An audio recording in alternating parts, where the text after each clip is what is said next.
കാട്ടാക്കട ആദിശേഖർ കൊലക്കേസിൽ നിർണായകമായിട്ടുള്ള വിധിയാണ് ഇപ്പോൾ കോടതിയിൽ നിന്നുണ്ടായിരിക്കുന്നത്. പ്രതി പ്രിയരഞ്ജന് ജീവപര്യന്തം ശിക്ഷയും 10 ലക്ഷം രൂപ പിഴയും ഒടുക്കിയിരിക്കുകയാണ്. കേസിൻ്റെ പബ്ലിക് പ്രോസിക്യൂട്ടറായിട്ടുള്ള ശ്രീ വിനീത് കുമാർ നമുക്കൊപ്പം ചേരുന്നു. സർ, എങ്ങനെയാണ് ഇപ്പോൾ ഈ കേസിലെ ഇപ്പോൾ പ്രോസിക്യൂഷൻ്റെ ഭാഗത്ത് നിന്ന് എങ്ങനെയാണ് ഇതിനെ ഒരു മറികടന്നത്?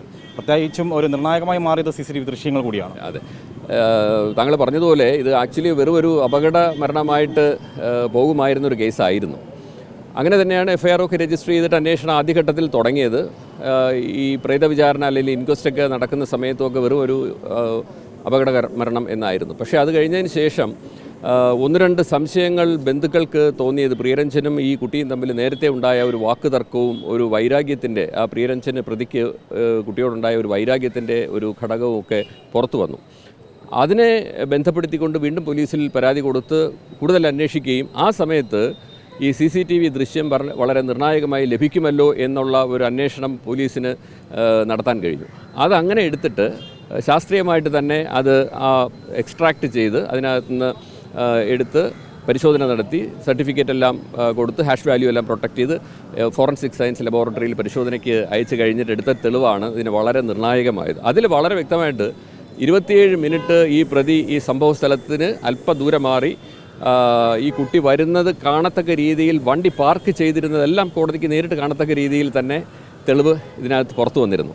അപ്പോൾ അത് കോടതിയിൽ പ്രദർശിപ്പിച്ച് തെളിവെടുത്തു.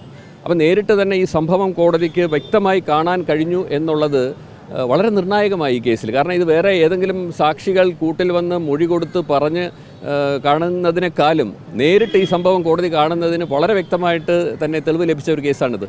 കേസുമായി ബന്ധപ്പെട്ട പ്രതിഭാഗം എന്തൊക്കെ വാദങ്ങളാണ് ഉന്നയിച്ചത്? 3 കാര്യങ്ങളാണ് അവർ പറഞ്ഞത്. ഒന്ന്, ഇത് ഒരു സാധാരണ അപകട മരണമാണ് എന്ന് തന്നെയാണ് അവസാനം വരെയും വാദിച്ചത്. അതിൻ്റെ കാരണം അവർ പറഞ്ഞ കാര്യങ്ങൾ ഇതാണ്. അതായത് വാഹനത്തിന് ഒരു യന്ത്രത്തകരാറ് ഉണ്ടായി. അതിന് യന്ത്രത്തകരാറിന് പ്രതി ഉപയോഗിച്ച വാക്ക് സോഫ്റ്റ്വെയർ കംപ്ലൈൻറ്റ് എന്നാണ്.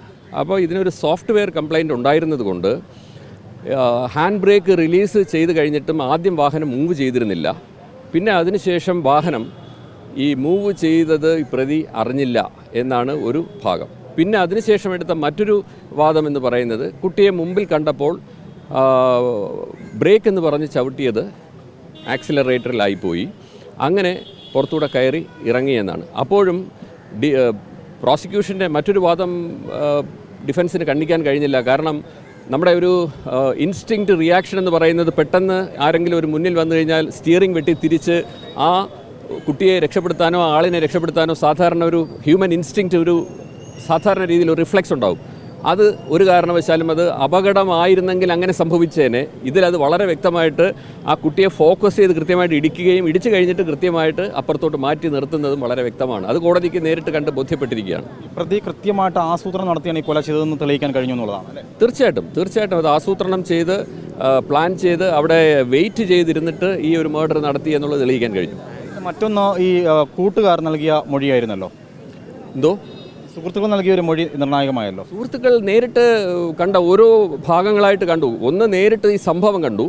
2, ഒരു കുട്ടി ജസ്റ്റ് പാസ് ചെയ്ത ഉടനെ തന്നെ ഒച്ചത്തിലുള്ള ശബ്ദവും നിലവിളിയും കേട്ടു. തിരിഞ്ഞു നോക്കിയപ്പം ആദിശേഖരൻ്റെ പുറത്തൂടെ ഈ പ്രതി കാറ് കയറ്റി ഇറക്കുന്നത് ഈ കുട്ടി കാണുന്നുണ്ട്. പിന്നെ അവിടെ കിടന്ന് രക്തം തളം കെട്ടി കിടന്നതും എല്ലാം ഒരു കുട്ടി അവിടെ അമ്പലത്തിൻ്റെ നട തുറന്നിരുന്നത് കൊണ്ട് മുതിർന്നവരാരോ ഉപദേശിച്ചു ഈ രക്തം കഴുകിക്കളയാൻ. ആക്ച്വലി അതൊരു തെളിവ് നശിച്ചു പോയ ഒരു സംഭവമാണ്. പക്ഷേ ഇന്നസെൻ്റായിട്ട് ആ കുട്ടി മുതിർന്നവർ പറഞ്ഞതുകൊണ്ട് അതനുസരിച്ചതുകൊണ്ട്, കാരണം മഹസർ എഴുതി തയ്യാറാക്കുന്ന സമയത്ത് രക്തം വായിക്കൂടെ എല്ലാം വന്നുമാണ് ഈ കുട്ടി മരിച്ചതായിട്ട് യഥാർത്ഥത്തിൽ വന്നിരിക്കുന്നത്. പക്ഷേ രക്തമില്ല എന്ന് വന്നിരുന്നെങ്കിൽ എന്ത് ചെയ്യുമായിരുന്നു? അപ്പം ഈ കുട്ടി, മറ്റൊരു കുട്ടി രക്തം കഴുകിക്കളഞ്ഞു, തെളിവ് അങ്ങനെ പോയി. പക്ഷേ അത് ആ കുട്ടി ഇവിടെ വന്ന് കോടതിയിൽ മൊഴി നൽകി. എന്നെ അവിടെ ഉണ്ടായിരുന്നവർ മുതിർന്നവർ എന്നെ ഉപദേശിച്ചു, അമ്പലത്തിൻ്റെ നട തുറന്നിരിക്കുന്നതുകൊണ്ട് രക്തം കിടക്കാൻ പാടില്ല.